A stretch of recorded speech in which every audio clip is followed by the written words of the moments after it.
నేను small breakfast చూపిస్తాను. ఇది బెల్లం వాటర్ వేసి పెట్టాను. రాగి జావ కాస్తున్నాను. రాగులు ఎలా అంటే మొలకెత్తించి పౌడర్ చేశాను. డ్రై ఫ్రూట్స్ అన్నీ మనకు కావాల్సిన డ్రై ఫ్రూట్స్ అన్నీ ఫ్రై చేశాను. జీడిపప్పు, బాదం, కిస్మిస్ అన్నీ ఫ్రై చేశాను. ఇప్పుడు రాగి జావ విత్ పాయసం రెండు మిక్స్ అయ్యేలాగా చేస్తున్నాను బ్రేక్ఫాస్ట్కి. ఇప్పుడు మరుగుతున్న దాంట్లో రాగి వాటర్ పోసేద్దాము.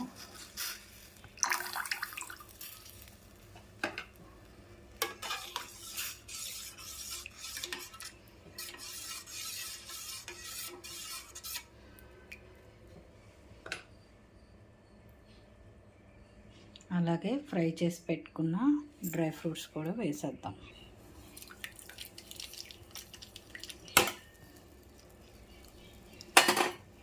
ఇది దగ్గరకు వచ్చిన తర్వాత పాలు కలుపుకుందాం.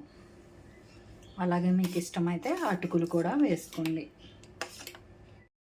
ఇది పల్చగానే ఉంటుంది, ఎందుకంటే ఈ మొలకెత్తించిన రాగి పిండి కాబట్టి పలచగానే ఉంటుంది.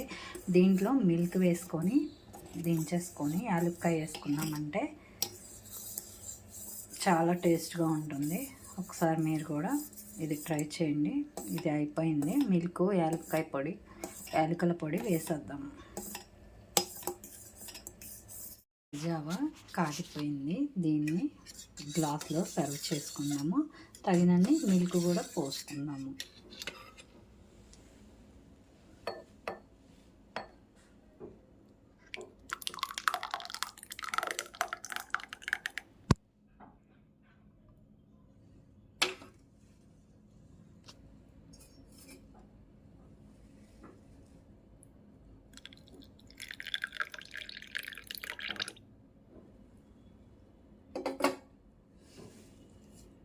అలాగే కొన్ని డ్రై ఫ్రూట్స్ కూడా వేసుకొని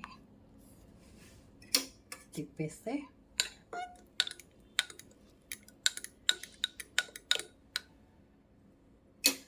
రెడీ. మీరు కూడా ఒకసారి బ్రేక్ఫాస్ట్కి ఇలా ట్రై చేయండి. నా రెసిపీ నచ్చితే లైక్ చేయండి, షేర్ చేయండి, సబ్స్క్రైబ్ చేయండి. Thank you.